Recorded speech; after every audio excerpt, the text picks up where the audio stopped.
Electrocast.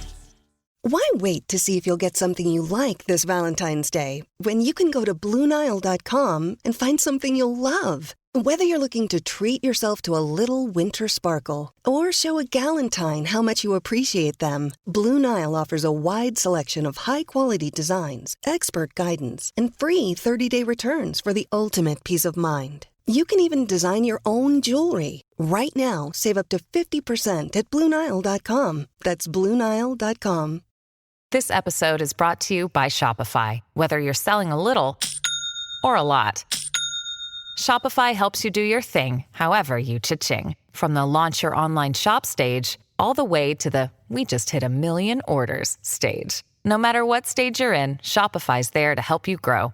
Sign up for a $1 per month trial period at shopify.com/special offer, all lowercase. That's shopify.com/special offer.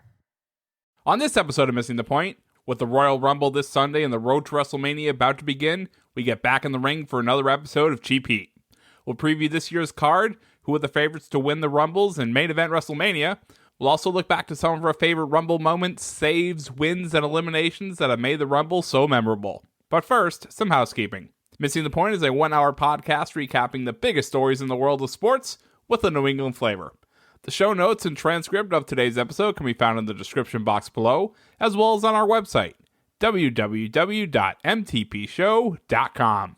If you're new to the show, please consider subscribing. It's the easiest way to see when we publish new episodes. We are on Apple Podcasts, Spotify, Google, and wherever you get your podcast.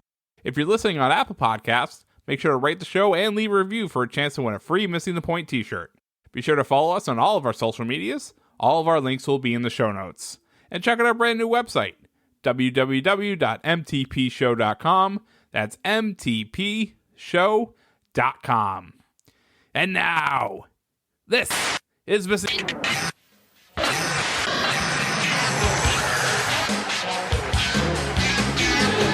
Ladies and gentlemen, boys and girls, children of all ages, Missing the Point proudly presents to you the most entertaining and informative wrestling podcast out there, and that is not a prediction, it is a spoiler, and this is Cheap Heat.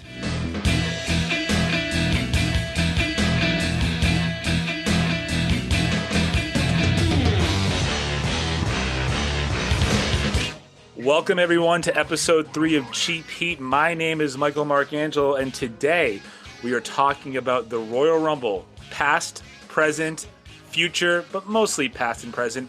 And I can't do that without the EP who is coming from behind the microphone, as he does for every Cheap Heat, Craig D'Alessandro. Craig, how are you? I'm great. How are we doing? I'm doing great because today we have taken another fan of professional wrestling out of the closet and brought him back into the forefront. This time we have the real BK, Bob Kelly, talking all things Royal Rumble. Bobby, how you doing? Doing pretty good. And, just have to lead it off with one thing, and that's Goldberg. Oh, we're going to get there. Goldberg. Sorry, I had to. I've been waiting to do that for like 15 years. It's been a long time since I've had that Goldberg chant in my head. The guy that you said is the Tom Brady of professional wrestling. So that's just that was off the record though, so that doesn't count. I don't know. It's on the record now. So on this episode of Cheap Heat, what we're going to do is we're going to run down this Sunday's episode of the Royal Rumble, which will be streaming to you live on the WWE Network. Obviously, there is with every Royal Rumble there is a pretty reduced card because the Royal Rumble matches themselves take so long. But then I think what we're really going to enjoy doing is getting into our favorite Royal Rumble matches, moments, saves, and finishes. So we'll start with the card. And I think, for the men's Royal Rumble, the really cool thing about this for me, and I know that you guys feel the same way, is that Rumble is the kickoff to WrestleMania, right? It is the start of WrestleMania season, which means really anything can happen. So right now we only have, out of 30 slots, 17 people who have confirmed for the Royal Rumble. So what that tells me is that just like in the past, anything can happen. Craig, are you excited for this year's Royal Rumble? I'm a little bit excited more for this year's Royal Rumble than I have been in the past, especially in the last 10 years or so. We've pretty much been able to tell going into it pretty much who's going to win it. Momentum means a lot in WWE, and you can pretty much tell for leading up to the event, pretty much who's the favorite going in, and usually the favorite ends up winning it. Whether that's good or bad, I'll let you decide that. But looking at the participants we have this year, and I'm sure you'll go over it in a minute, I see some names that I would really like to see win. I see some names I would really not want to see win. And those 13 spots that are listed there are really, obviously, the dark horses that some good and some bad can come out of that. So we're going to see coming up this Sunday. Yes, so far, who's been listed as the Royal Rumble participants are Dolph Ziggler, Sami Zayn, Mustafa Ali, Jeff Hardy, Cesaro. I get it right. What's that? Mustafa Ali, sorry. Jeff Hardy, Cesaro, Otis, Shinsuke Nakamura, Sheamus, the phenomenal one, AJ Styles, Jey Uso, John Morrison, The Miz, Bobby Lashley, Daniel Bryan, Big E, Randy Orton. But for me, who I think is going to win, and he was announced this past Monday on Raw, he came back last year at the Royal Rumble after being gone for 10 years, and that is the rated R superstar Edge. He is my favorite in this match because Shawn Michaels has been retired for 10 years. I think that this is the best way to get back to the Edge versus Randy Orton, or even Edge versus Drew McIntyre at WrestleMania. But I think that this is going to end in Edge being the WWE champion again. And Bobby is someone who used to be a really big fanatic of the Royal Rumble, has kind of fallen off like, millions upon millions of other wrestling fans have since the Attitude Era. For you, just looking at these names, not knowing probably who a lot of them are you excited for it? And who would be your favorite to win it? I'm very excited for it. As you said, I don't want to say I haven't watched the Rumble. I haven't watched the Rumble in a few years. It's been a few years since Rey Mysterio won the last one he won, which was what, 2015? 2006.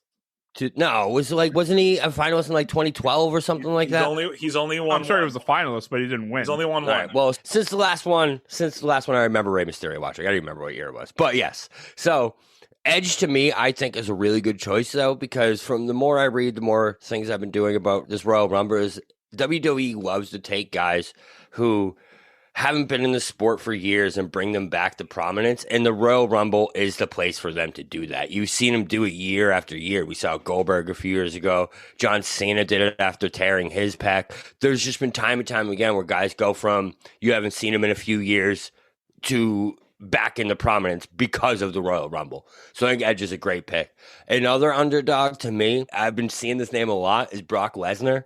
It's another guy where we haven't seen him a lot in a few years. I've just been seeing a lot of noise about this is going to be like that big surprise that comes out of the Rumble this year is Brock Lesnar. He's coming back and that he's going to make some noise in this Rumble. That's just what I've been seeing. It may feel like a few years to you, Bobby, but actually Brock has been signed to WWE since 2012, but has only been working 3 or 4 shows a year. And his last performance or his last match was WrestleMania in April, and he's been gone since then. Right, but he's the guy since last season, at least. Yeah, since last season of the Royal. That's a good way to put it. That's how they scripted. And last year's Royal Rumble, Brock Lesnar, I believe he entered number 1 as a WWE champion and just dared people to eliminate him. And then we saw the rise of Drew McIntyre. So I think for predictions for this year's Royal Rumble, I'm taking Edge. Who are you taking, Craig? I do think it's going to be Edge. I do think that the way that this was supposed to go down, I believe, I don't have any informed opinion about this. I don't have any inside information. This is my informed opinion, is that there was, with Edge and Randy Orton, there was supposed to be their trilogy of matches. They had that first match at WrestleMania. Of course, Edge came back last Royal Rumble. It was a big shock win. It wasn't that big of a secret. People who really delve into it, like I did, kind of knew that he was coming back. But for the general public, it was a huge shock, and to me, still, I didn't believe it. I saw number 17 come up, and then, You Think You Know Me hits, and I was like, oh, crap, he really is coming back. Well, not coming back, he is back. Of course, and then you had the WrestleMania match between him and Randy Orton, which took way too long, and then you had the greatest wrestling match of all time at Backlash, which is where he tore his bicep, something in his arm, whatever it was. And so that kind of put their trilogy of matches that was supposed to happen last SummerSlam on hold, which is kind of where I thought Edge would make a surprise. The way that this year's Royal Rumble would go would be Randy Orton just dominates it. He tears it up. It's like 25 guys in. Ed comes in at like 25, 26, 27 and just eliminates Randy Orton. Then Ed gets eliminated, and then they set themselves up for WrestleMania. That's the way I would write it. But but I don't think that's going to happen. I think it's pretty much set in stone this time that Randy Orton and Bray Wyatt are going to meet up at WrestleMania. So I just take Randy Orton out of it entirely. I do think Edge is going to win, but for me, my dark horse, and Bobby, I know you don't know who this is, but I do think that if it's not Edge, I think Keith Lee wins it this year. Oh, that'd be awesome. Go ahead, Bobby. No, who is Edge's guy back in the Christian. day? Christian, yeah. They were like the Blood Brothers, right? They had like a blood vampire thing going. Edge isn't like that anymore, though, right? He's like a normal. No, now he's a rated R. He's a rated R superstar. Okay. Yeah, I think so. In keeping with the tradition of the Royal Rumble over the past few years, 2 years ago was at Minute Maid Park in Houston, or two years ago it was in Phoenix. Last year it was in Minute Maid Park. This year it will be taking place from Tropicana Field with no fans. So, that stadium's used to no fans. Yeah, I think some of the best parts about the Royal Rumble that we're going to get into later, for me, are always the surprise, but then the crowd reactions to the surprise, right? That makes it, because and we'll talk about it. Like when those surprise entrants came out back in the day, and that crowd went nuts, you just knew that it was an important moment. So I am interested to see how they make important moments this year without fans. I think that's going to be super interesting to see how they do that. Yeah, and it's not even the entrances that had that crowd reaction. You know what I mean? It would be like those close eliminations, or like those weird eliminations where someone looks like they're about to get tossed out, and all of a sudden they, do like a backflip and the other guy tosses them out. So yeah, I agree. To see how they do this with the fans this year is very intriguing to me, for sure. And moving down the card too, now for the fourth time ever, which I think it was long overdue, I'm glad that they're keeping with the tradition, is the Women's Royal Rumble. There are a lot of unknowns in this match. So far, the participants are Nia Jax, Charlotte Flair, Bayley, the EST of WWE, Bianca Belair, Mandy Rose, Dana Brooke, Peyton Royce, Shayna Baszler, Alexa Bliss, Liv Morgan, Ruby Riott, Tamina. There are 18 people that have not been determined for this match. For me, my dream still is Sasha Banks to win this damn match. I am as champion. Yes, I don't care. I just want her to win. I'm plus 2,500. I'm so preconditioned to having her lose on a pay-per-view that now I just want her to be champion and win the Royal Rumble so she can go on to WrestleMania and lose against herself. That's what I would love. But in reality, I don't think she's going to win it because she is the champion. My dark horse for this, actually, it's not really a dark horse. If you listen to the last episode of GP, which you can find in the show notes of this episode, Bianca Belair is my girl. I think she is the next big thing. Sorry, Brock, in WWE. So I'm picking Bianca Belair to win this event. Craig, who do you think should win? Who do you think is going to win? I'm actually happy you picked Bianca Belair, because I really think that it could be her, and it probably should be her, and it probably will be her. But just to be different, just to pick another one, I'll just pick who I think whose star is the brightest right now in all of women's wrestling besides Sasha Banks, and that's Alexa Bliss right now. I think she ends up winning this, because I can look at the men's Royal Rumble, I can say, this guy can win it, this guy can win it, this guy can win it. I look at the women's division, and obviously WWE has treated women's division like garbage since the women's revolution they claimed they were doing 5 or 6 years ago. But I look at these, and I can toss out more than half of these right now. Mandy Rose is not going to win. Dana Brooke is not going to win. Peyton Royce is not going to win. Shayna Baszler is not going to win. I look at Alexa Bliss. You have to understand about Alexa Bliss. What she has done in the last month of Raw, she has done something that no woman in the history of the WWE has ever done. She has main evented Raw 4 weeks in a row. No woman in the history of WWE has ever done that. I think her star is on fire right now, and what she has going on right now with her feud with Bray Wyatt and with Asuka and with Randy Orton, to me that's just sort of preordained that we're going to see her win this Rumble. Because I just look at these things and I don't know who besides her or Bianca Belair or Charlotte again. No, I don't think it's going to be Charlotte. I do think Becky Lynch is coming back during this match. I do They think said she's out, though. She'd be 2 months post-child. Right? That's tough. I've seen tougher situations. Let's not put it out of the realm of possibility, though. She's been working out this entire time. I don't understand the anatomy of a woman sometime, but I'm sure that the way she's been preparing, she'd be right. I'm sure she'd be ready to go if they really wanted to.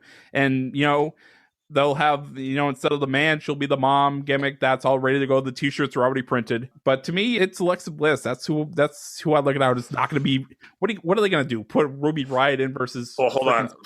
Before you go and start shitting on Ruby Riott, I love her. So I love her too, but she's not a main eventer. I guess this is the event that can catapult someone that is not a main eventer to main event, right?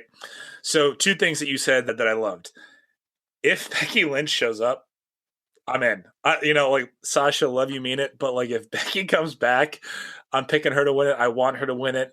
I think she's the best thing to ever happen to the women's division. I don't have the odds in front of me, but we have our odds man, Bobby, on point here. What I will say, I think you could see Ronda. I think if there was ever a time to bring her back, now is the time, especially because there's no fans in attendance. They can't boo her when they're not supposed to boo her. Right. And this will garner so much more attention. So I would love if Ronda showed up. I don't know if it's going to happen. The fan in me says that'd be awesome. But based on what I can see, who the participants are, I'm looking for Bianca Belair. Bobby, quickly, give me the odds of Bianca Belair winning the Royal Rumble. Plus 175. Don't hate it. She's a favorite. Yeah. Bianca Belair is the favorite.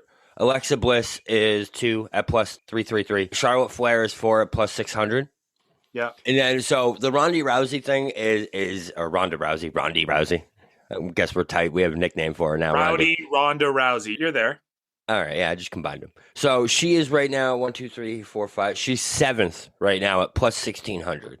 So what that tells me is Vegas isn't going to put out an odd at giving someone the 7th favorite at plus 1,600 unless there's something telling them that Ronda has a pretty good chance of showing up in this fight. You know what I mean? Listen, I don't know wrestling that well, but I know Vegas pretty well, and I can tell you that plus 1,600 is something that they're like, listen, she might not win it, but there's a really good chance, and it's worth putting money down. Plus 1,600 is a bait bet. You know what I mean? That's like, you can put down $10 and win 100 and win some money off it. Which in wrestling is tough because everyone sees those odds, right? And it's predetermined. If you didn't know that before you listen to this episode, I'm sorry, but yes, it is predetermined.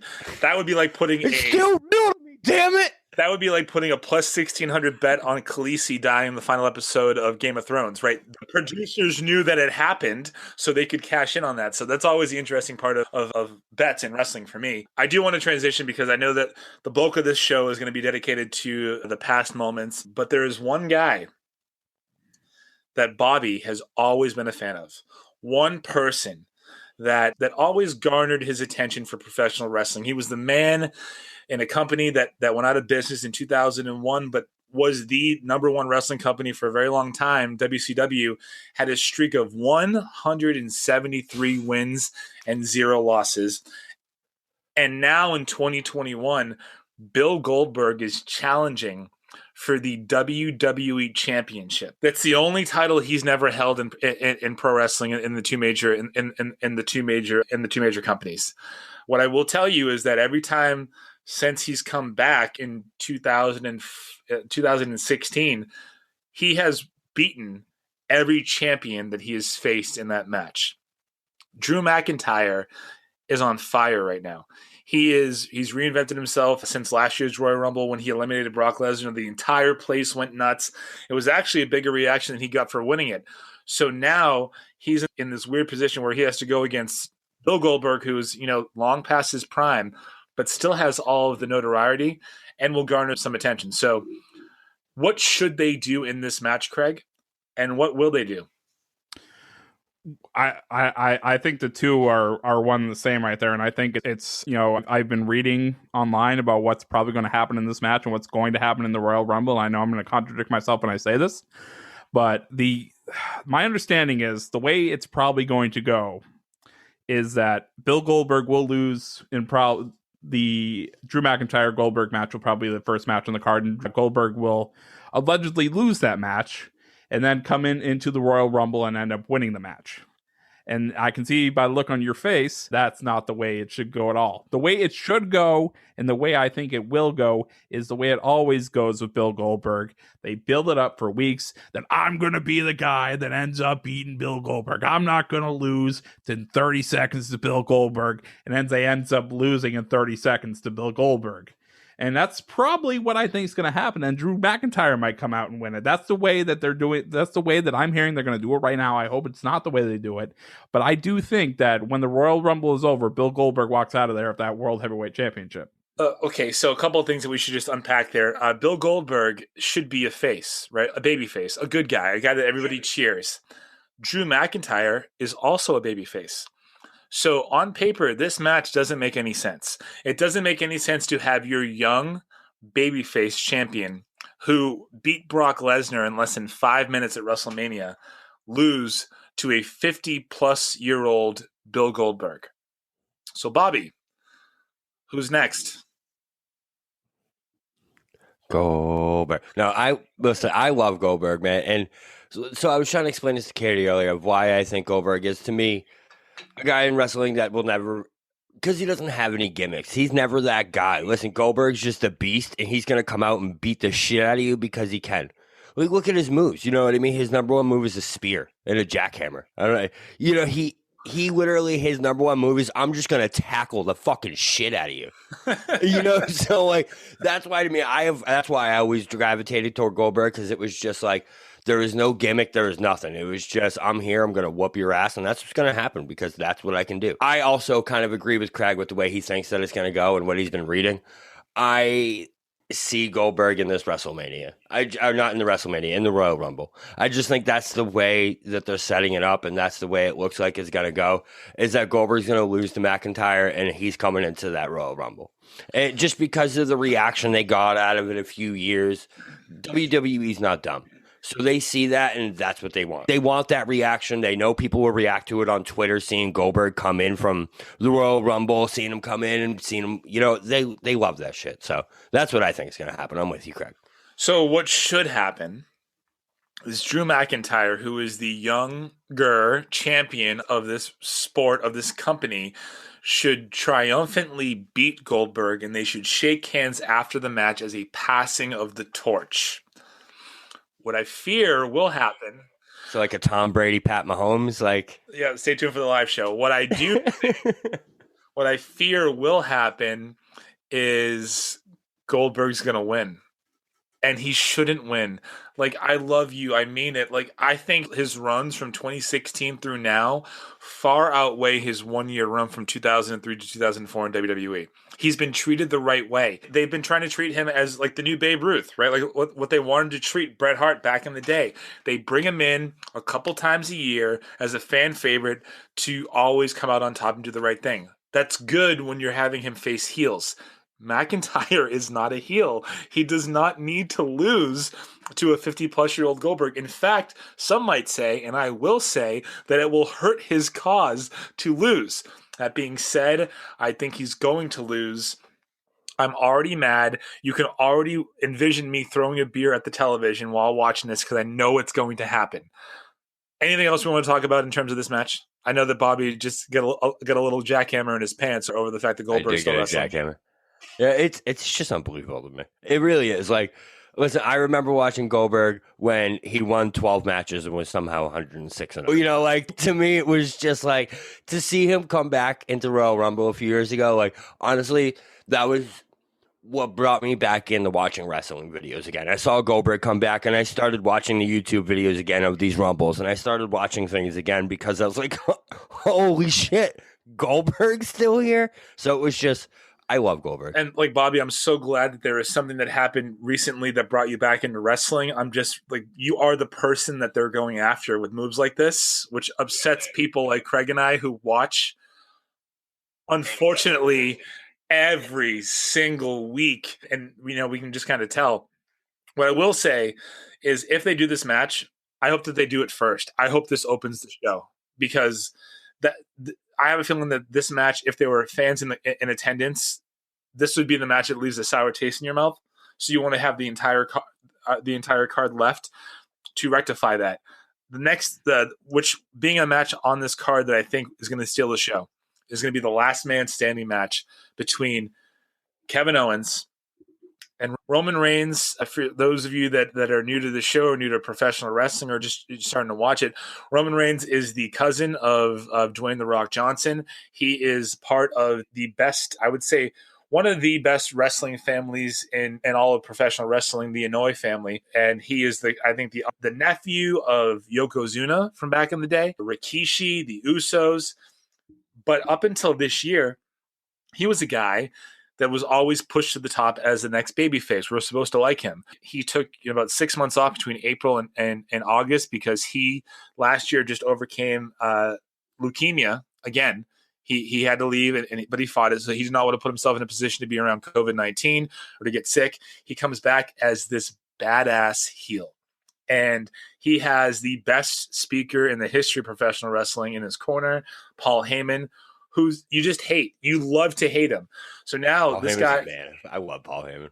Now this guy's just firing on all cylinders. And Kevin Owens has been a guy that, emerged onto the WWE scene back in 2015 when he was the NXT champion and he beat John Cena at the Elimination Chamber. And he is never, ever, no matter what happens, he'll never fall from the good graces of the fans. He could be a heel. He could be a babyface. People will pay to see him get his ass kicked or pay to see him get to kick some ass. So in this match, I want with all of my being for Kevin Owens to win. But I also don't want to see Roman Reigns lose.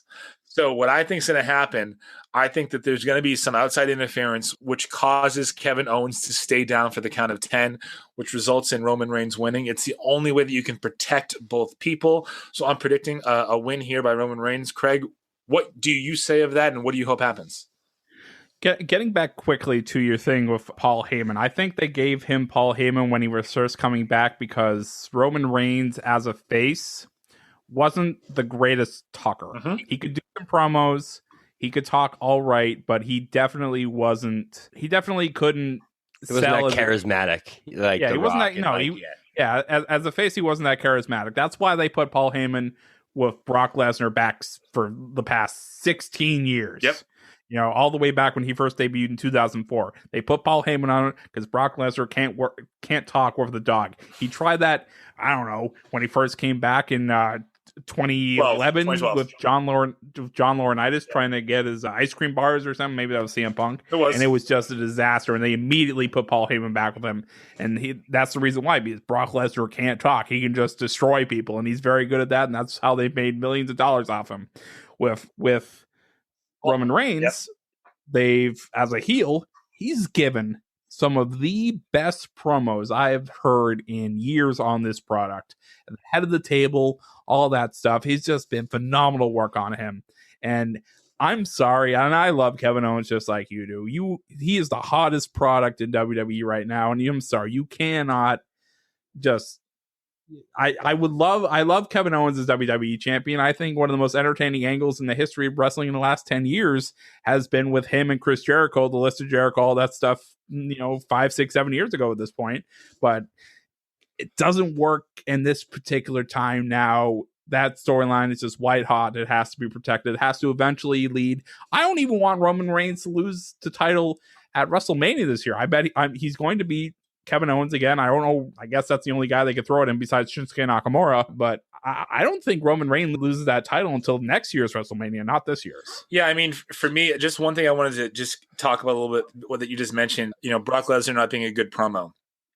That's true and not true. He's not a good promo when he's scripted, right? If you've ever watched UFC, after he beat Frank Mir the second time, when he was walking around the cage saying, "Who's the effing man? I'm going to go home. I'm going to climb on top of my wife. I'm going to have a couple of Bud Lights." Like that's a great promo. Bush Light would. When he's Brock Lesnar himself, he's good. Yeah. When he's Brock Lesnar himself, he is good to go. But as soon as you're...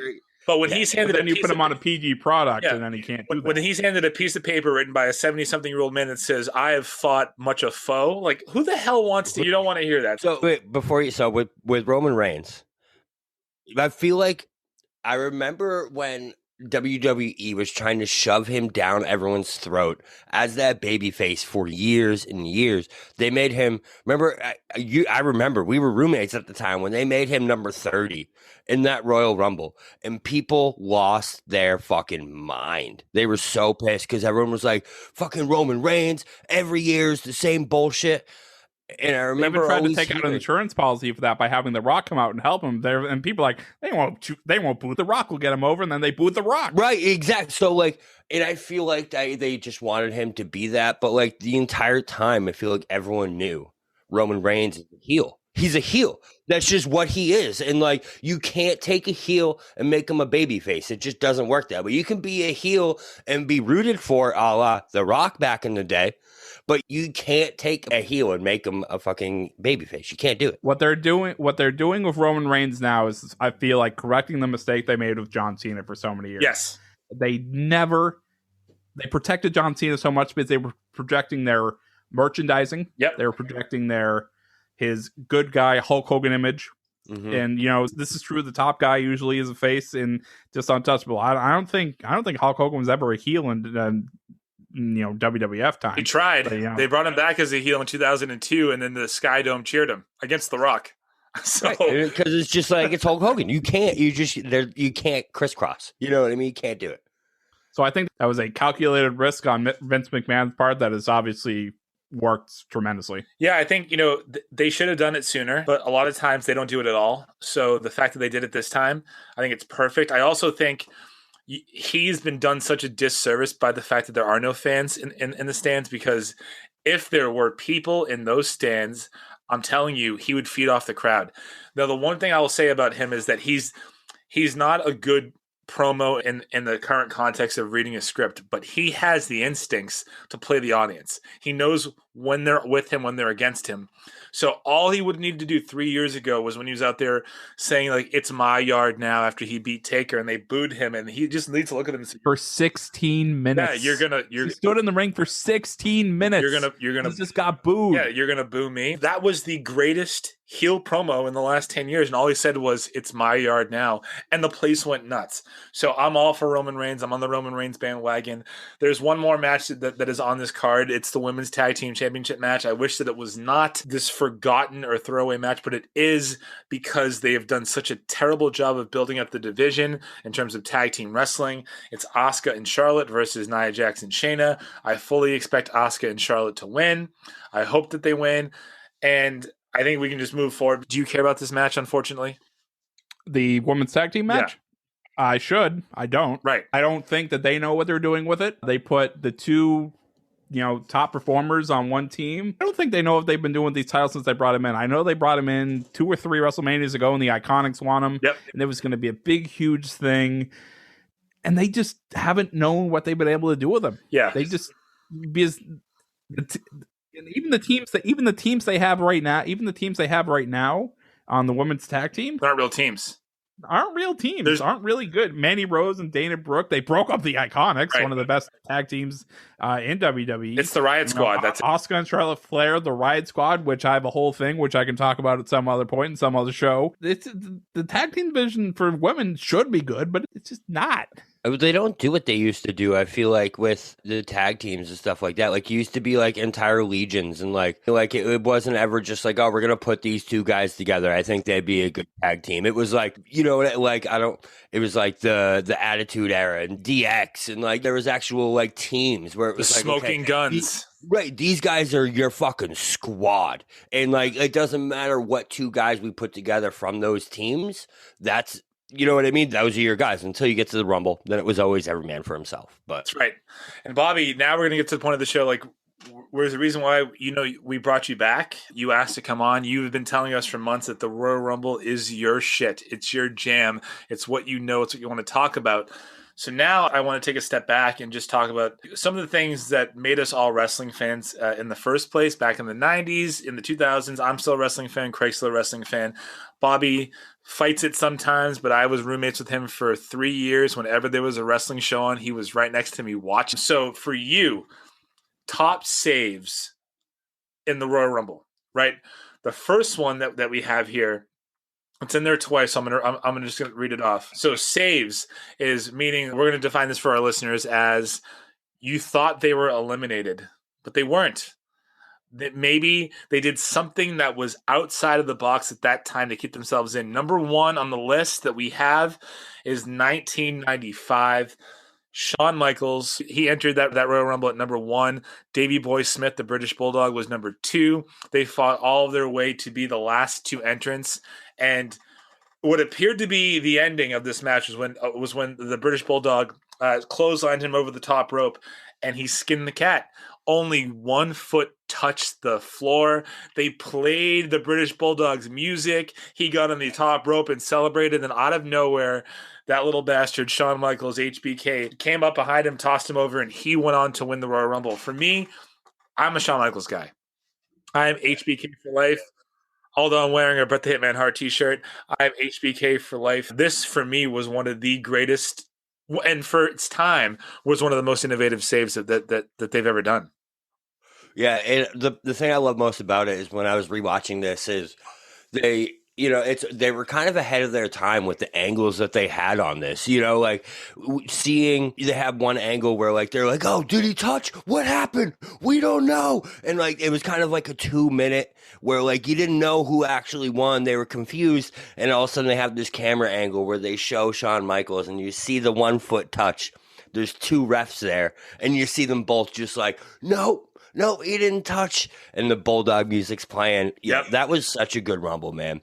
And the best part about it was like seeing Bulldog and Michaels. There's multiple times throughout that match, like knowing what the ending was, watching it again. They knew that was the ending, obviously, from moment 1. And like to see how they played that out, how like it was always those 2. It was always Lex Luger was in there a few times where you thought he might win. There was a couple other guys where you're like, oh, he might take it, but it was always Bulldog and Michaels in that Rumble, and the ending was just so awesome. I couldn't believe it. I think it's one of the lost arts, or it's one of the reasons why I still watch professional wrestling. Is it's for that one moment on any show that can happen at any given time where they make you forget that it's staged, and they suck you into rooting for somebody, right? It's why we all watch our favorite TV shows. It's because it just suspends reality for a second, and that. I was 7. I was a huge Shawn Michaels fan. So when I saw that, I went nuts. I remember jumping on my couch. Craig, you were watching wrestling at this point in time, right? I didn't start watching wrestling until about 98. Okay. Have you seen this Rumble before? Of course. Just looking back at it, because Bobby's right. WWE was a little bit ahead of the time, like with instant replay. They actually overused instant replay in this instance, which gave us, it's not unfair to say that this moment gave us all of the other great saves that have come. Yeah, I would say that coming into this Royal Rumble, a lot of these were kind of just, I don't remember a lot of these, great finishes before the 1995 Royal Rumble, but this is the first one where they're like, I don't know who really won, the one foot hit or the other. But this is the start of a really, in my mind, overused, but still good when you can use a trend of like false finishes in WWE. And Royal Rumble's prime for that kind of finish. And they haven't done it for a while. But this one in 1995 of HBK was the start of that. And, that's deservedly what it's remembered for.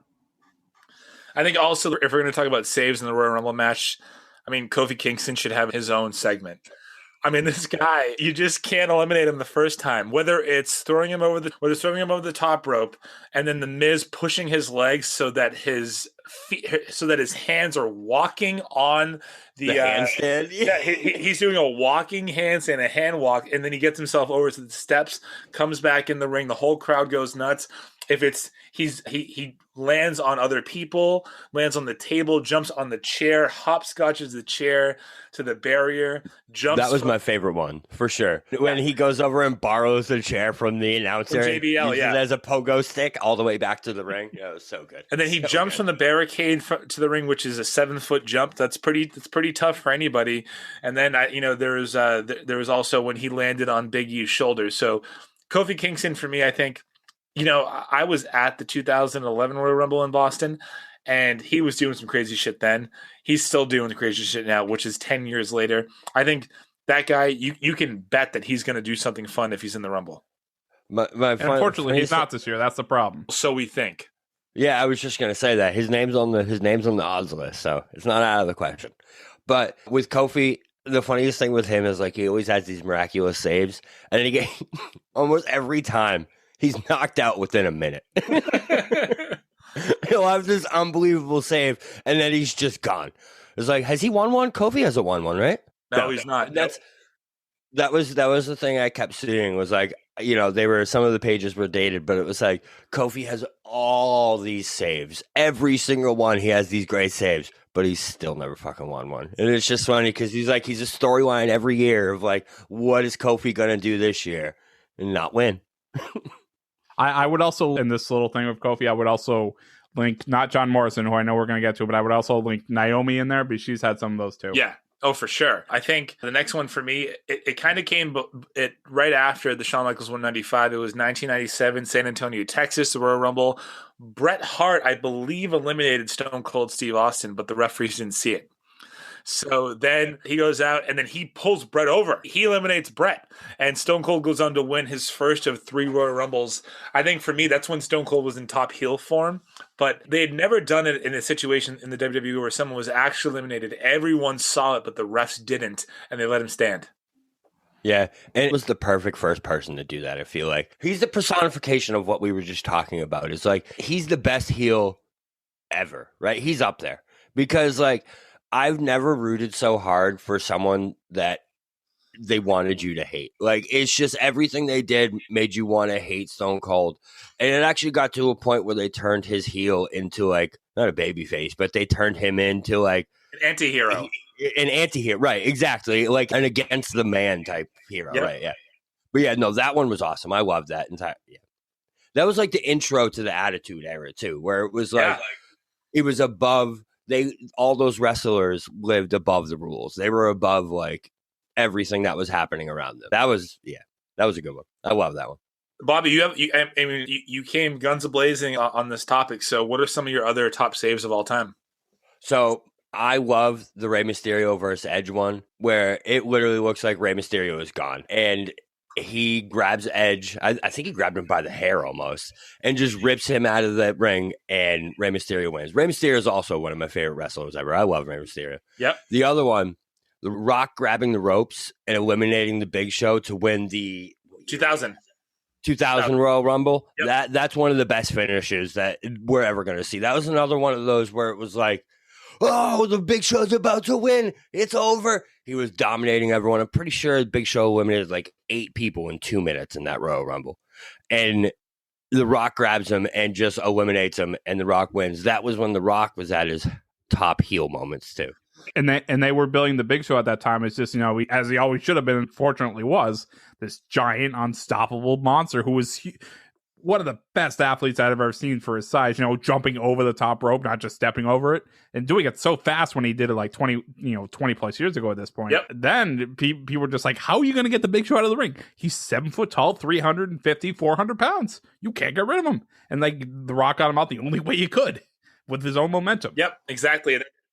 That was an MSG. That was Royal Rumble 2000, which set up the 4-man main event at WrestleMania 2000, which was the Big Show versus The Rock versus Triple H versus Mick Foley. And so I think this is one of the things that I love most about the Royal Rumble is that it just sets you on such a good course. What are some of your other best finishes or best saves there, Bobby? So there's one other one that stuck out to me, and that's the John Morrison one, because he played fucking Spider-Man, where he gets eliminated and literally jumps over to the side and just like grapples onto I couldn't believe it. And he walks along I don't even know the barrier where the fans are. One thing that stood out to me was like, how funny would it have been if one of the fans was just sitting there and they were just like, you know what, John Morrison, fuck you. And then it just pushed him off the barrier and just eliminated him. They're like, sorry, bro. It's one of the things that always comes through my mind too, is like, they plan these great saves, right? What if it goes wrong? What happens if John Morrison is not able to use his parkour skills and scale the barricade and both feet touch? That's why I think they do these kinds of finishes for guys who aren't the favorites. Back like then, Kofi, right, John Morrison, like super great athletes, charisma, maybe a world heavyweight champion one day, but they're not going to win that Rumble, so they feel like they can take the risk of them doing those spots. And Jeff Hardy too, they can take the risk if they fuck up the spots. They're eliminated. Too bad. Right. No, I think that's 100% true. So now I think we should move on to what I think is, saves are great, but endings to Rumbles are what makes it, right? And I think for me, there are so many. Bobby, I know you have so many. Craig, I know you have so many too. I want to start as far back as 1992. It was the Royal Rumble in which Ric Flair, who came over in August or September of 1991 from World Championship Wrestling, was walking around with their belt, was calling himself the real world's champion. He was in this Royal Rumble.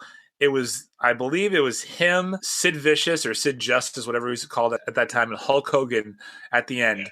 And there was this ending where Hogan was out and he pulled Sid over the top rope because Sid and Hogan were supposed to have like an alliance. Yep. And then Sid tossed Hogan over. So Yep. he was pissed. Yep, which leads us to Ric Flair winning and a promo that he cut, which will live on in wrestling infamy, which was actually just pretty much regurgitated in the last UFC pay-per-view, which, this is the greatest moment of my life. I believe Michael Chandler cut that promo, but Ric Flair, with a tear in my eye, I can tell you that this is the greatest moment in my life. Ric Flair, for me, I think, if there's no Ric Flair, there's no Shawn Michaels, there's no Triple H. This Royal Rumble was stacked with talent from top to bottom. Macho Man Randy Savage. You had the Nature Boy Ric Flair. You had Andre the Giant was still in this one, I believe. I think his last one was 1990. But this talent, the talent, British Bulldog was in it. Yeah, the Bulldog, Big Boss Man. You had everybody. HBK. I'm pretty sure HBK was already in it at that point. Oh, yeah, for sure. So for you, Bobby, seeing as you've gone back and you've watched all of this, what were your thoughts watching the 1992 Royal Rumble ending with Flair, Hogan, and Sid? Oh, I loved it. It's funny. You bring that one up. That's the one I remember I sent you a picture of that the other day, and you're like, oh, that's 92. Yep. Albany, New York. Yeah, Albany, New York. Yeah, which was hilarious. So I love this one because, like you said, it brought, I don't want to be too punny here, but it brought the flair to wrestling, if you will. You know what I mean? It really did bring it to a different level of personality. Like, you had Hulk Hogan, you had these guys, but Ric Flair was different, man. He had a different, he walked in a room and you're like, oh shit, this fucking guy. And you're right, you don't see HBK, you don't see these guys who have that draw to him without Ric Flair. So this is one of my favorites, especially seeing him take down Hogan when he did, because Hogan was at his height then. Hogan was fucking unstoppable, man. I remember watching the one, I don't know if it was a WrestleMania or a Royal Rumble, where he beat Yokozuna, and Yokozuna was fucking unstoppable. WrestleMania 9. Yeah, so it was just like, Hulk Hogan was such a god of wrestling at this time, and to have Ric Flair come in 1 year out of, I don't even know what the name, what did you say, Universal Wrestling or World Wrestling? WCW. World Championship Wrestling. Okay, World Championship Wrestling, funny enough. And take down Hogan like that, it was so good. And especially the way it happened, to see Hogan turn on his guy to kind of start his own demise and let Ric Flair take that top spot was just perfect. I love that in it.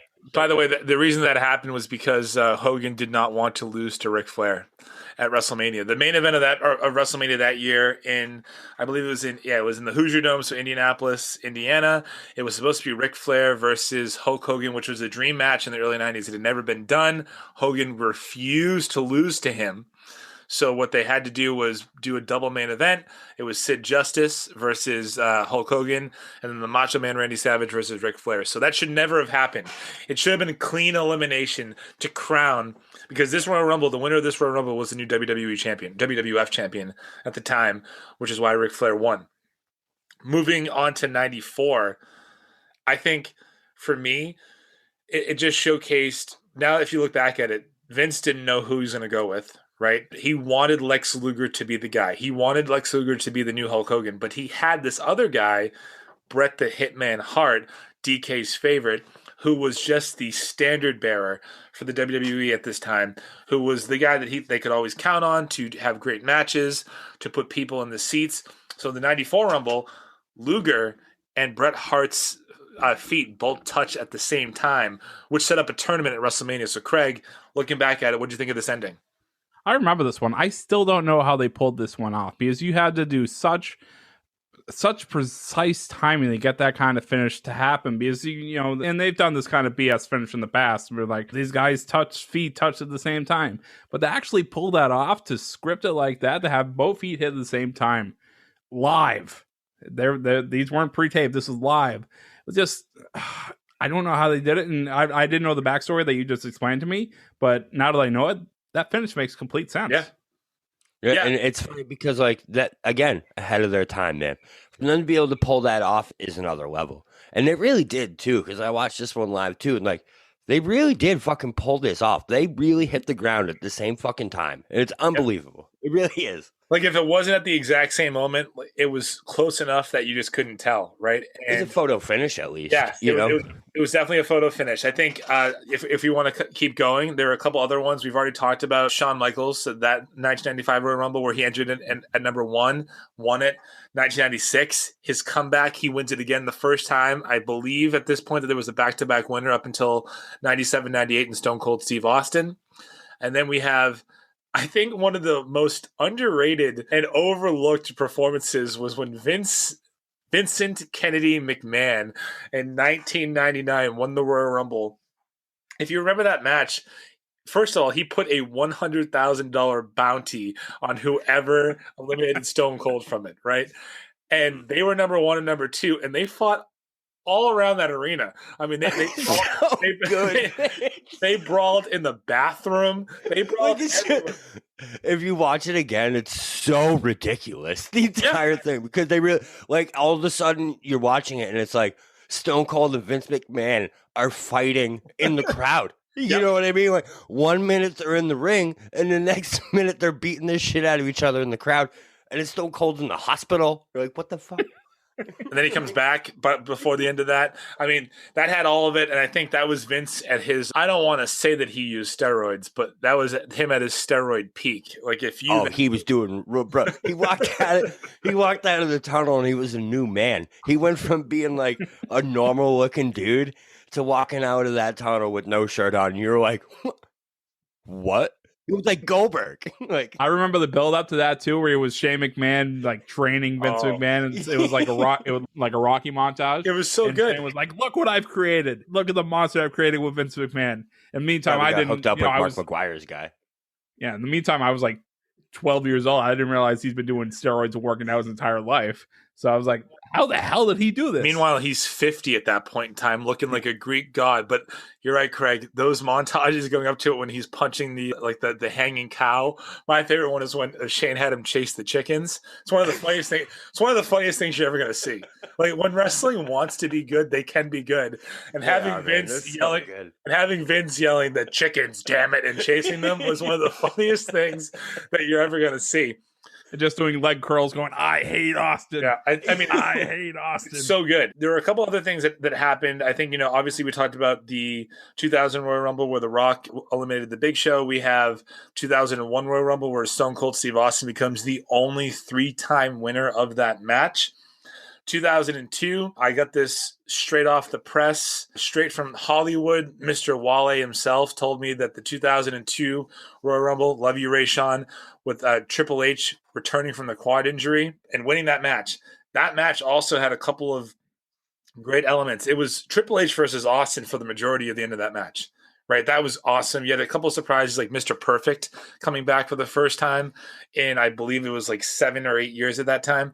But I think Triple H overcoming the odds. 2003, Brock wins. 2004, though. You have it here, Bobby. The man that can never be mentioned again on WWE television because of the things that occurred after his professional wrestling career. Chris Benoit starts out number 1 and defies all of the odds by winning. So go ahead and tell us why this is on your list, Bobby. Yeah, no, I loved this Royal Rumble. I watched it again. It took me a long time to find it. Let me tell you that. It took me a while to find it, and I couldn't watch it as like a YouTube video. I had to watch it as like, you ever watch those YouTube videos that are like squares in the YouTube video? And you're like, wow, this took some digging. It's so good, man. It really is reminiscent of that 95 one where he's almost eliminated like 14 times. And he's just that guy where like you can't get him out.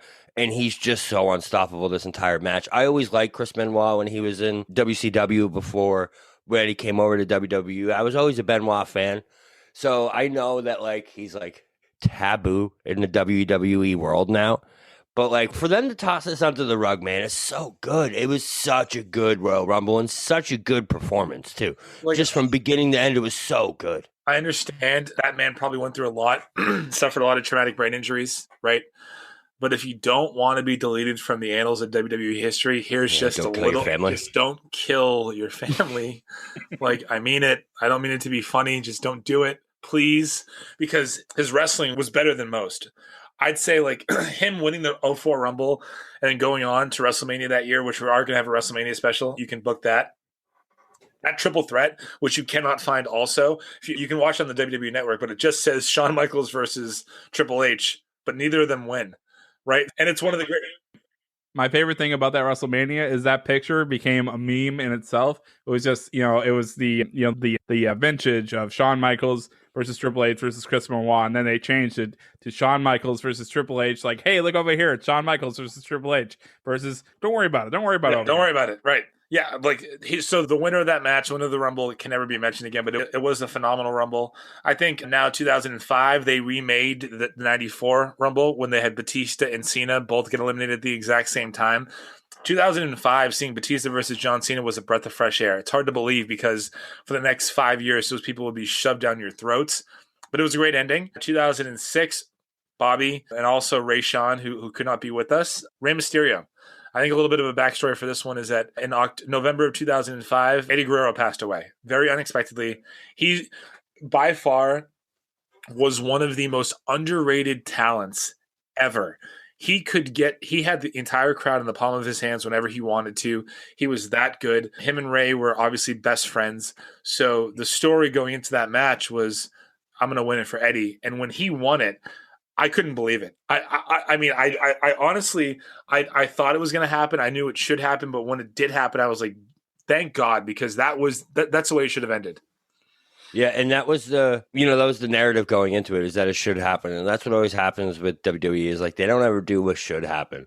And it was good for them to finally see, like, okay, they did it, and this was the way it should be. Because Mysterio had been a finalist a few times going up to that point. So for him to finally get over the top and also do it the year Eddie Guerrero passed away, because you're right, Eddie Guerrero was amazing, man. Like I said, I was a WCW man. When he was in WCW, he was one of my favorites. He was unbelievable. Yep. And when he passed away, it was really sad. So to see Mysterio come back and do that, like I told you, that was one of the last Rumbles that I really watched and paid attention to, and it was a great Rumble, man. I love Rey Mysterio. I always will. And he's the same way as Eddie Guerrero. He's so underrated and such a technically amazing wrestler. He was always so fun to watch. There are so many moments that we can go through, but we are under a time constraint. So I'm going to go ahead and just fast forward to the last one that I'm going to use for this category. 2019, the Women's Royal Rumble. We are in Phoenix, Arizona. Number 30 is Lana. She could not make it her way down to the ring. So who comes out but the man, Becky Lynch?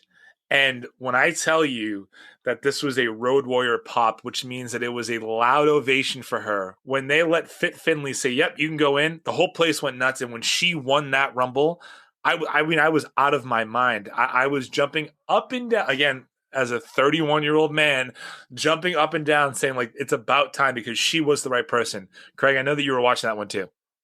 Yeah, but I forget why they didn't let her in the match. Because she had lost to Asuka earlier in the show. Oh, so she just wasn't in the match. Yeah, she wasn't scheduled. All right. And was she full on it? I know this is only 2 years ago, but was she full on in the man gimmick yet? Yes. Yeah. So when they let her in, it was pretty much game over at that point. She was gonna wreck Wild, and obviously of Lana coming in at 30, that was already preordained. But Becky Lynch, when they let her do that Stone Cold Steve Austin gimmick of hers, she fucking owned that shit. It was so good. It was so good. And it'll be good when she comes back too, because they're going to do the exact same thing, and it's going to be awesome. Yeah, I mean, going up to that point, I believe it was November of 2018, she was the champion. She was going to face Ronda Rousey at Survivor Series, but Nia Jax, being the careless in-ring worker that she is, actually punched Becky Lynch for real in the face, broke her nose, gave her a concussion. But Becky was bloody, and she kept fighting. And then that picture of her in the crowd with the blood dripping from her face, holding up her title, that was it for me. That's all I needed to see. Yep. I will buy whatever she's selling for as long as she sells it. I promise you. You're gonna have the mom T-shirt soon. Yeah, whatever they put out for her, I'm gonna buy. Biggest surprises, because there are a lot of them. Bobby, you're a big Rumble guy. I think what we all, and Craig for you too, what we all love about the Rumble is, You kind of know, like, even if you know who's going to win, you just don't know who's going to show up, right? So 2001, the Royal Rumble. I believe that was the year that Drew Carey showed up. He was a surprise entrant in that one. I believe that was almost got chokeslammed by Kane. I believe that was the year that Honky Tonk was in there too, and that was the year that Kane eliminated, I believe, 11 participants. 13 in 2 minutes, right? I think he was in there for 20, but it was the most eliminations up until Roman Reigns in 2014. Isn't there one where Undertaker and Kane eliminated like 8 people in a minute or something like that? The two of them just came in and just absolutely okay. Keep going. 2001 was an interesting time in wrestling. January of 2001, to be more specific, WCW was still around. They were not doing well. Their hardcore champion at the time was a wrestler named Meng. He was their champion. He was on their television. And then in the Royal Rumble, as their champion, Haku comes out. He's the same person. He signed a one-night-only contract. I remember watching this going, so I watched Thunder this week, and he was on it. What's happening here? It's one of the biggest surprises that I think that you can have. One thing that's on this list that I know we can all talk about, Pete Rose, man. I mean, he showed up in the Rumble 3 times, and every time he did it was hysterical. Yeah, man. I love it when they 3 do Royal that. Rumbles, 3 tombstones. That's right. Yeah, amazing. They can kick him out of baseball. You can't keep him out of wrestling. That's true. Next one.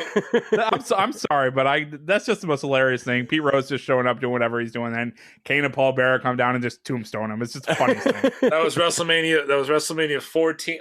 I don't know if he got tombstoned in Boston, but that was a running gag. Maybe it wasn't the Rumble that he showed up in. I know he was in one of them, but he showed up at every WrestleMania from 14, 15, and 16. But I remember him being in Boston. I'm happy to be here. I dropped off some tickets for Bill Buckner, but he couldn't bend over to pick them up. How about it? The whole crowd went nuts. That's awesome. Absolutely nuts. That's awesome. Mick Foley, 2004. He's my favorite. Mick Foley is one of the greatest. I just think one of the greatest human beings in professional wrestling. He retired in 2000. He was in an on-again, off-again feud with Randy Orton at this time. And when his music hit, that entire place went nuts. And he eliminated Randy Orton, which set up their match. Craig, I don't know if you prepped for this, but do you remember that Royal Rumble and that reaction? I don't remember the Royal Rumble. I do remember this, though, because I do remember that him and Randy Orton were in a big feud. This is still when they were in Evolution at the time. Triple H, Ric Flair, Batista, and Randy Orton. And they were just, mashing. Randy Orton was the start of his Legend Killer gimmick. Started off with Mick Foley. And Randy Orton, I think, was having a pretty good Royal Rumble at this point. Sure was. Then Mick Foley came in. He eliminated him. That led to the tag team match. I think the 3-on-2 tag team match, I think it ended up being with the Rock and Sock Connection versus Evolution at WrestleMania. That was awesome. It was awesome. Mick Foley should also make this list for what he did in 1998 when he showed up 3 times. 3 separate times. Oh, good. Dude Love, Cactus Jack, and Mankind. And every single time he came out, the announcer is like, I feel like the most underrated part of wrestling is the announcers, they're so good, but every single time he came out, they're like, wait, he can't, it's the same guy. He can't do that. But yes, he can, because it's not the same wrestler. That was so good. Cactus Jack, it's Dude Love. Yeah, so good. Mankind's one of my favorites ever. Saka. Yeah, I mean, he just put his body. I'll never understand that gimmick, but I'll be forever thankful for it. Me too. So good. So good. I mean, that man put his body through absolute hell for just our benefit and Vince's profit. So kudos to him. The one thing that you put in here, Bobby, which is surprising because this happened recently. I know that you kind of fell off, which is, again, I don't hold it against you. Wrestling used to garner 7 million viewers per week, and now it garners 1.8. So you're not. Maybe 2 if they're lucky. So John Cena tears his pec in October of 2007. The Royal Rumble is in MSG in 2008. And when Cena comes out, that place absolutely became unglued.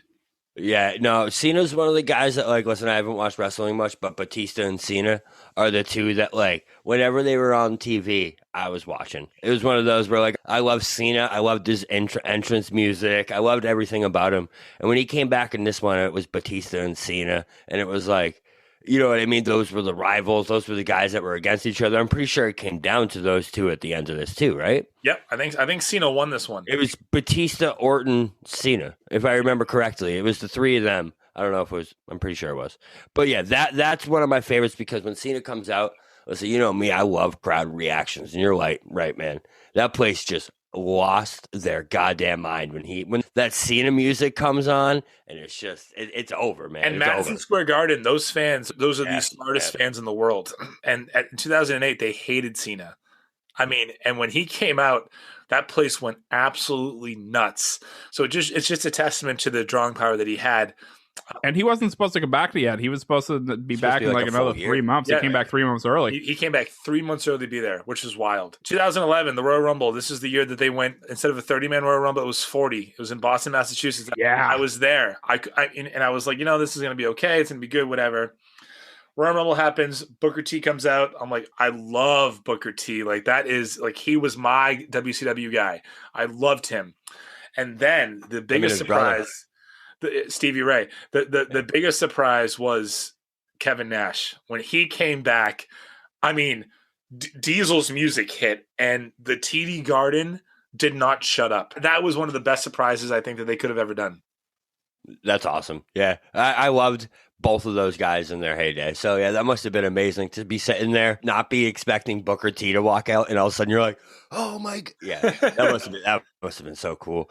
I bet you the Garden is such a cool place to watch a wrestling match because the people that are there are probably like, listen, we all know Boston fans are just like absolutely berserk about the things that they love. Yep. So when you get a bunch of Boston fans inside a wrestling arena.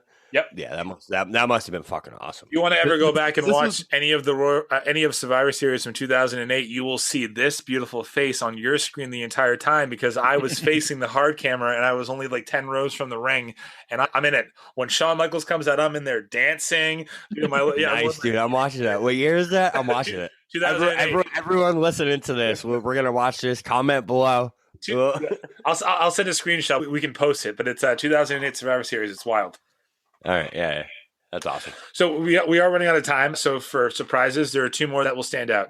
I think that they are the two most important, especially currently. 2016, the Royal Rumble is happening in Orlando, Florida. 2016 is a weird year for WWE because there wasn't a lot of noteworthiness happening in January of 2016, right? Brock was Brock. You had Triple H and Roman Reigns going for the WWE Championship, but the Royal Rumble entrant this year that electrified and shocked everyone was the phenomenal AJ Styles. AJ Styles had been a guy that everyone wanted to see in WWE for years, but never thought he'd get there. And when he got there, Craig, that place just lost their minds. And they knew this was going to be such a big reaction. They didn't even bother doing it like what I would have done, like waited till later, like putting him, here's number 14, AJ Styles. They put him in number 2. And this had been one of the longest running rumors that AJ Styles would finally be coming to WWE because at this point, I'm going to dive a little bit into TNA here. He was finishing up his run. He was in the middle of what I actually felt like one of his better gimmicks, the no one version of AJ Styles. Yep. He was just like a vigilante, just fought everyone. It was the revival of the Main Event Mafia and TNA. It wasn't that good, but AJ Styles was still good. AJ Styles was always good. They did a bad gimmick of him and a fake baby and stuff like that, but that's neither here nor there. But then he went to New Japan Pro Wrestling and was part of the Bullet Club, which just took off. And that's when they were like, he could really be something in WWE because they brought in TNA guys before and they didn't do anything. They brought in some great guys from TNA and done amazing things with them. Xavier Woods, they've done amazing things with him. But AJ Styles was TNA. He was indie wrestling. And to bring him in 2016, number 2, he didn't last that long. He lasted pretty long, I think into the 20s at that point. But that was the start of what was just a fun, it's cliche, but just his run has been phenomenal. It hasn't been perfect, but it's been very good. He's had some very good matches. And he hasn't been injured. I know that was the trouble with him in TNA for some times, but that was the beginning of a spectacular run for him so far. I think for me, it was just vindicated. I mean, for him and for every AJ Styles fan, because I love wrestling. I'm a WWE guy through and through, for sure. But I have watched other promotions. AJ Styles was a guy in TNA that I always watched and always loved. And just used to think, like, they'll never do the right thing with him in WWE. So for him to get the reaction that he received upon arriving at the Royal Rumble validated the fact that he's a real guy, and they pushed him for real, right? He went on to have a great WrestleMania match against Chris Jericho, and then had amazing matches with Roman Reigns after that. And then, SmackDown is now the house that AJ Styles built. So that is... Except he's on Raw. Right, but he built SmackDown. Yeah, I know, yeah. Last one for me, again, it's the most recent, 2020. We are at Minute Maid Park, or whatever it's called, in Houston, Texas. Number 17, we'd all heard the rumors, but when they counted down from 10, and then the next words that you heard were, "You think you know me," 50,000 people gave the cheer of their lifetime, because they know, for everyone that's listening, I assume that you're wrestling fans. For those that are not as hardcore wrestling fans as maybe I am, Edge was a guy who lived and breathed and dreamed this business, and to have to retire in 2011 because of a broken neck in his prime was awful. So to come back 9 years later and be in the Royal Rumble, the place went nuts. Craig, what were your thoughts when you saw it? I know that you knew about it, but it's one thing to read it, it's another thing to see it. Right, and I believed that he was coming back to that point, but I didn't really believe it until I saw it. And when he came out, and he came out instantly, he couldn't even wait till his theme started. He just kind of popped out. I was like, "You think you know me?" And you look at the crowd. Oh, he's already there. You could see when he was walking down, he was crying when he was walking down there. He didn't really believe this would ever happen. And then, something just, he could snap, and something just clicked with him. And the Rated R Superstar was back. Yep. He did his little rock star thing, and the fireworks were going off, and Edge was back. And then Kevin Dunn, I'll never forgive Kevin Dunn for this. And you know exactly where I'm going. Yep. Edge gets into the ring, spears immediately. I forgot who it was. Dolph Ziggler. He missed it. Yeah, he speared Dolph Ziggler, and they missed it. And obviously it had on replay, but just to see it live, it just he was one of the final three people in the match. I thought, are they really going to do this? Yeah. Are they really going to put Edge over? And obviously he ended up Drew McIntyre ended up eliminating him, but still, that was the point. Edge was back, and Edge is back. We'll see him again this year.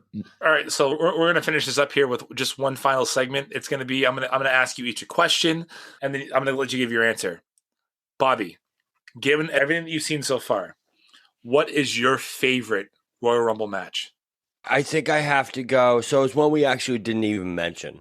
All right, which is kind of cool. And it was because of the ending, and that's 2007, which was our guy HBK versus The Undertaker for 10 minutes at the end of that match. Craig already said the ending wasn't amazing, but for those two to have that ending that they did was just it, dude. It was just different level. You could see it when you're watching it that it was two legends in front of you wrestling.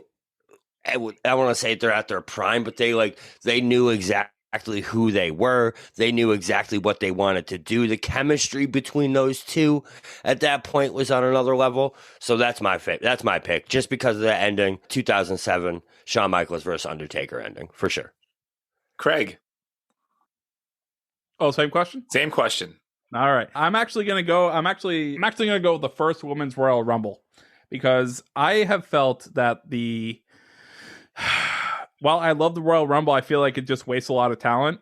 But that first really Women's Royal Rumble, and really all the ones since, they haven't really been that gimmicky like the men's ones do. But that first one that they did with Asuka winning that one, that was just a great hour-long performance. And I would just, I'll be forever grateful for that, because I've always been, an advocate for women's athletics and women's wrestling. But that was just a phenomenal showing by everyone involved in that match. For me, that match too, I mean, the 2018 Women's Royal Rumble, which is the first one, you had all the legends. You had Lita, you had Molly Holly, you had Trish Stratus come back after being gone for so long. You had the Bella Twins, but for Asuka to win that, and then the moment that we haven't really talked about because it didn't quite happen during the Rumble, right? It overshadowed, in many people's opinions, Asuka winning the match, was Ronda Rousey shows up. She walks out after Asuka looked pissed. Everyone looked pissed, which is what they were. No one knew that she was going to be there, I don't think. I don't think so. And she walks out, doesn't say a word, and just points to the WrestleMania sign. So that, for me, is one of the most historic matches. I think it's long overdue, man. I think that there are so many great female athletes out there, but especially in WWE, and they have been for so long that they were never given their due. For me, it's a tie. The 2019 Royal Rumble where Becky Lynch won, for my money, I can't remember ever being that happy because I just wanted her to win so bad. And when she wasn't in it, I was so pissed. And then when she came out, I mean, again, 31 years old, just jumping for freaking joy. And then it's also the 2007 Rumble because Shawn Michaels is my guy. Little backstory to that. Shawn Michaels in 2006 reformed G-Generation X with Triple H. They had a great tag team run. The story was supposed to be that Triple H was going to go on to main event WrestleMania 23 in Detroit again against John Cena as a repeat match of their 2006 match. He tore his quad in January of 2007.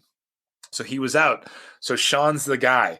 So for Shawn to be one of the final participants or the final entrants in that Rumble and then have that iconic final 10 minutes with Taker, which would really set the stage for what would happen in 2 years, which would be one of the greatest WrestleMania matches of all time, Shawn Michaels versus Undertaker at WrestleMania 25.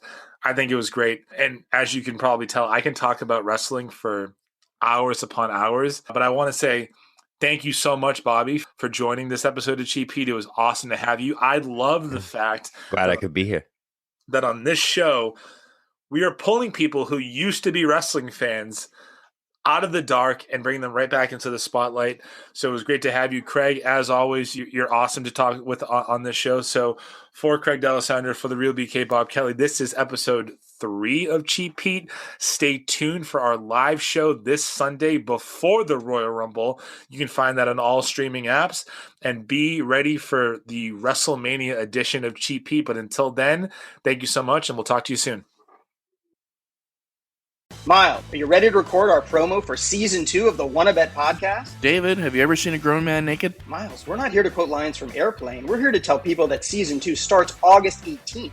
But I like Airplane. I know you do, but Wanna Bet is a sports betting podcast. Each week we bet $1,000 on the NFL teams and games that we love. Well, that sounds like fun. It is fun. And last year you picked over 60% of your games correctly. How'd you do? We're not talking about that. We are telling people that they can find us every Friday. So no more movie quotes. Roger. Electricast. Hey there, I'm DC. I host the Rock Podcast, Back to the Arena, The Interviews. It's about a 30-minute podcast where I talk one-on-one with a band who has released new music. You can find us on all the best podcast sites like Spotify, Apple, Google, iHeartRadio, and more. If you're a rock fan like me, subscribe today to Back to the Arena, The Interviews. Electricast. Electricast.